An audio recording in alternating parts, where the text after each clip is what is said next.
Patrick est issu d'une famille préchotine. Il vient se documenter sur la question de l'art, car il se fait un sang d'encre. Je m'inquiète pour eux quand même. Là, ils sont pas...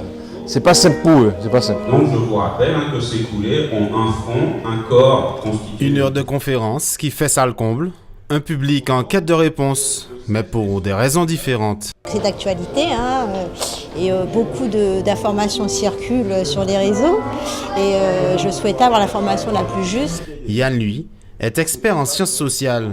Il cherche à comprendre la perception qu'a la population de ces débordements fluviatiles, notamment ceux du siècle dernier. Dans tout l'hivernage de 1902. Par la suite, historiquement, est-ce que le traumatisme de 1902 joue jusqu'à aujourd'hui un rôle assez fort dans la construction du risque, ou est-ce qu'il est plutôt marginal? Donc ça, c'est des questions ouvertes que j'essaie de traiter dans mon étude. Mais attention, ne pas confondre ces lards émanant d'éruptions volcaniques et ceux de début d'année. S'ils se composent tous deux d'eau, de matériaux géologiques et de blocs, ils seraient le résultat de deux mécanismes bien distincts, selon ce spécialiste. Les lards, durant les éruptions, c'est en règle générale la reprise des cendres tombées à terre, la reprise de ces cendres par des fortes précipitations.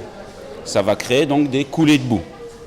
Alors que là, dans la rivière du Prêcheur, en dehors des éruptions, c'est l'effondrement du mouvement de terrain qui alimente en matériaux la rivière. Ce mouvement de terrain est actif et reste actif.